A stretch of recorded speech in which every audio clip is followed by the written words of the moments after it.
Box office దగ్గర ఎన్టీఆర్ హృతిక్ రోషన్ ల combination లో రూపొందిన లేటెస్ట్ మూవీ వార్ 2 తొలి రోజు కలెక్షన్ల పరంగా పూర్తిగా అంచనాలను అందుకోలేకపోయినా కానీ రెండవ రోజు నేషనల్ హాలిడే అడ్వాంటేజ్ తో బాక్సాఫీస్ దగ్గర మంచి జోరునే చూపించింది. ఇటు తెలుగు రాష్ట్రాలలో అటు హిందీలో వరల్డ్ వైడ్ గా అనుకున్న అంచనాల కన్నా బెటర్ కలెక్షన్లను సొంతం చేసుకుని సాలిడ్ గానే ట్రెండ్ ను చూపించింది ఈ సినిమా. మొదటి రోజు మొత్తం మీద తెలుగు రాష్ట్రాలలో 21.76 కోట్ల షేర్ అందుకోగా రెండవ రోజు 7 నుండి 8 కోట్ల వరకు షేర్ అందుకునే అవకాశం ఉందని భావించగా అంతకన్నా మించిన జోరును చూపించిన సినిమా 9.31 కోట్ల రేంజ్ లో షేర్ ను పోటీలో కూలీ సినిమా ఉన్నప్పటికీ కూడా సొంతం చేసుకుంది. మొత్తం మీద రెండవ రోజులు పూర్తయిన తర్వాత తెలుగు రాష్ట్రాలలో సినిమా 31.07 కోట్ల రేంజ్ లో షేర్ ను సాధించింది. ఇక బాక్సాఫీస్ దగ్గర సినిమా రెండవ రోజు వరల్డ్ వైడ్ గా ఎక్సలెంట్ గా జోరును చూపించి 70-75 కోట్లకు పైగా గ్రాస్ అందుకుంటుంది అనుకుంటే అంతకన్నా మించిన జోరును చూపించి ఏకంగా 82 కోట్ల దాకా గ్రాస్ ను సొంతం చేసుకుంది. బాక్సాఫీస్ దగ్గర హిందీలో ఏకంగా 45 కోట్ల రేంజ్ లో నెట్ కలెక్షన్లను రెండవ రోజు సాధించి దుమ్ము దులిపేసింది ఈ సినిమా. మొత్తం మీద రెండవ రోజు వరల్డ్ వైడ్ గా 82 కోట్లకు పైగా షేర్ ను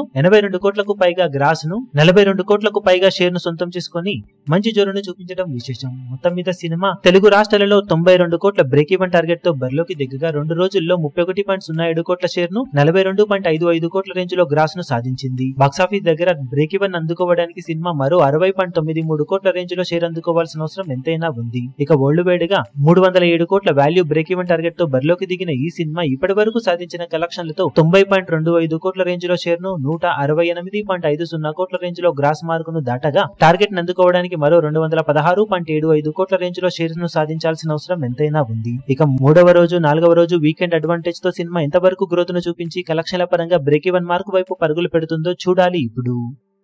ఈ వీడియో మీకు నచ్చినట్లయితే లైక్ చేయండి, షేర్ చేయండి, ఛానల్ ను సబ్స్క్రైబ్ చేయడం మాత్రం మరవకండి. ఏ చిన్న అప్డేట్ ను మిస్ అవ్వకూడదు అనుకుంటే బెల్ ఐకాన్ ను ప్రెస్ చేయండి.